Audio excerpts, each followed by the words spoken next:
Assalamualaikum warahmatullahi wabarakatuh. Kami dari kelompok 7 yang beranggotakan saya sendiri, Bulan Permata Ai Fatimah, Cantika Maharani, Soleh Budi Prasetyo, dan Yuniar Hasananingtyas Tias akan mempresentasikan makalah kami yang berjudul Kasus Tahap Perkembangan dan Alternatif Bimbingan pada Masa Remaja.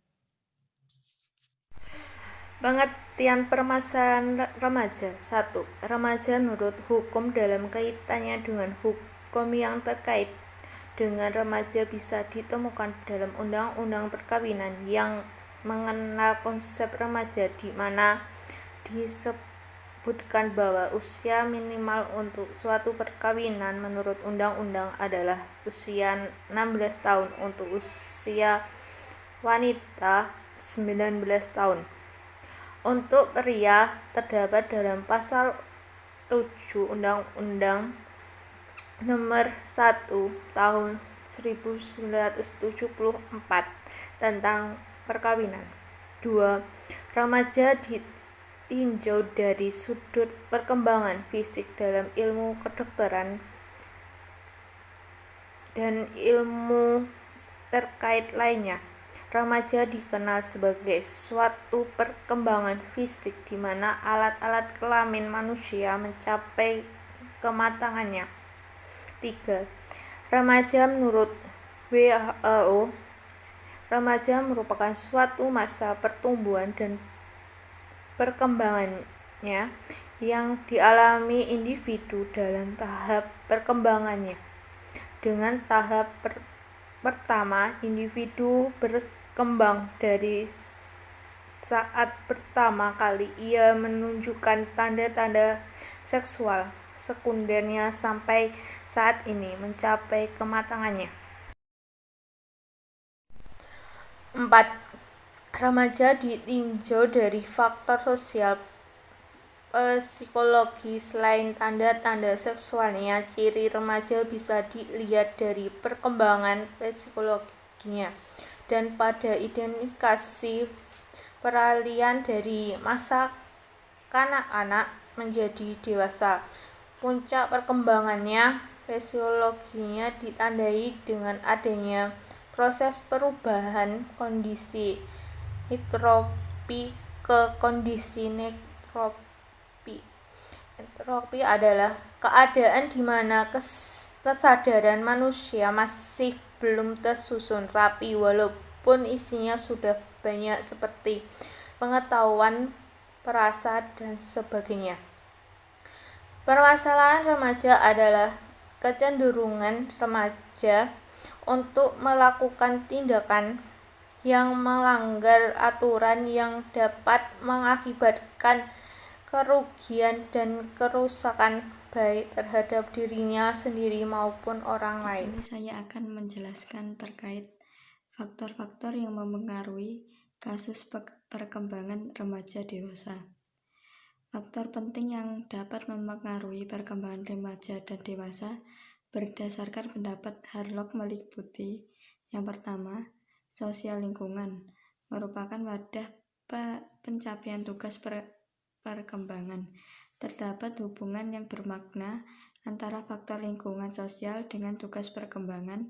Lingkungan yang dimaksud adalah lingkungan sekolah, keluarga, dan masyarakat.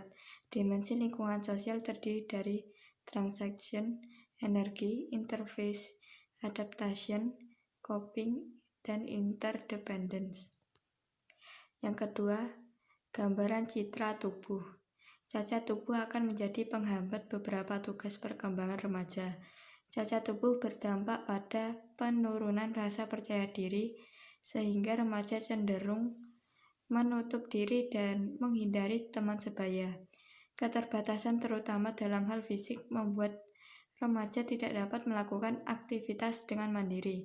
Gambaran citra tubuh memiliki 5 dimensi, diantaranya appearance, evaluation, appearance orientation, body area satisfaction, overweight, preoccupation, self-classified weight. Yang ketiga, motivasi. dapat bersumber dari dalam remaja seperti semangat dan obsesi. Motivasi yang timbul dari luar diri remaja seperti penghargaan orang tua atau masyarakat terhadap remaja. Yang keempat, pengetahuan. Pengetahuan kognitif merupakan hal yang sangat penting untuk terbentuknya perilaku seseorang. Pengetahuan yang tercakup dalam domain kognitif mempunyai 6 tingkatan, yaitu mengetahui, memahami, aplikasi, analisis, sintesis, evaluasi. 5. Kepribadian. Kepribadian merupakan kondisi internal remaja.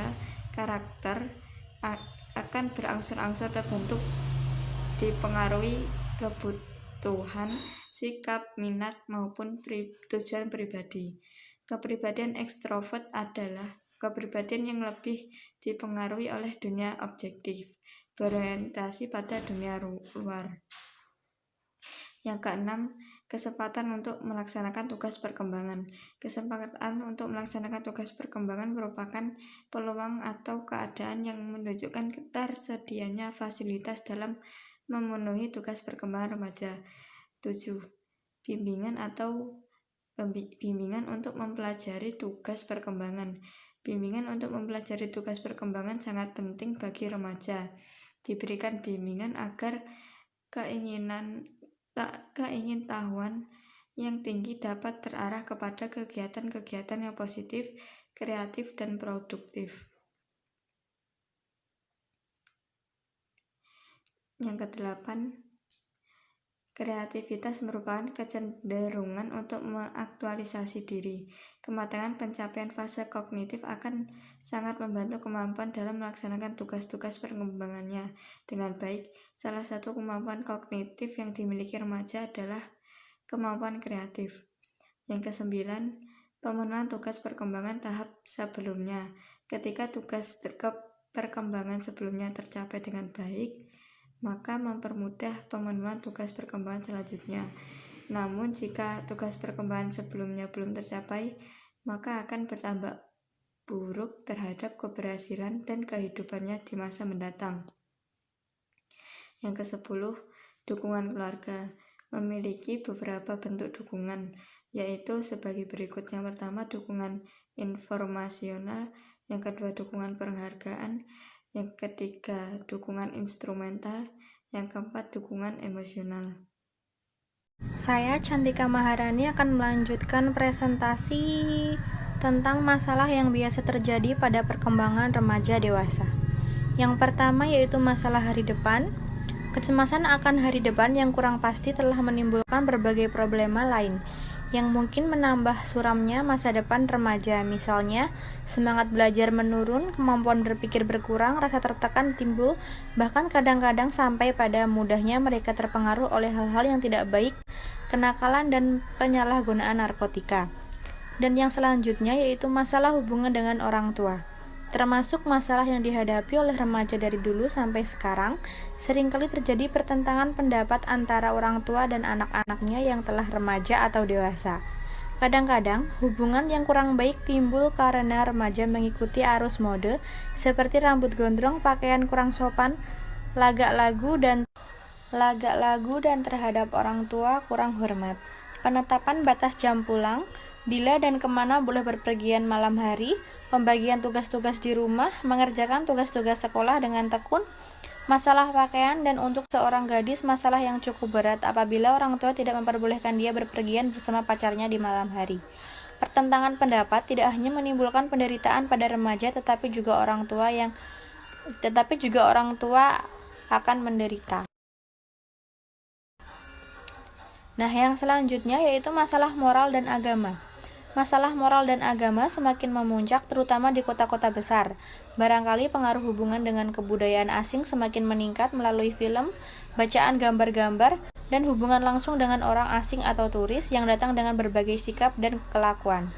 Biasanya, kemerosotan moral disertai oleh sikap menjauh dari agama. Untuk masalah yang selanjutnya yaitu masalah yang mungkin timbul karena perkembangan fisik dan psikomotorik. Yang pertama yaitu kecanggungan bergaul antar remaja bahkan dengan orang dewasa sekalipun. Selanjutnya, penolakan diri karena citra diri tidak sesuai dengan realitas diri. Yang selanjutnya, pada remaja kadang-kadang citra diri terlalu tinggi atau jauh dari kenyataan diri. Lalu, gejala seperti rasa malu ketika menstruasi. Selanjutnya, pemuas biologi yang tidak tepat, perkembangan fisik hormonal dan hormonal yang cepat menimbulkan goncangan. Nah, untuk yang selanjutnya, masalah yang mungkin timbul berkaitan dengan perkembangan bahasa dan kognitif. Yang poin 1, belajar bahasa asing yang tidak menyenangkan, membenci terhadap pelajaran dan gurunya. Yang B, ketidakselarasan antara bakat, minat, dan kemampuan. Yang C, terutama pada remaja cenderung berpikir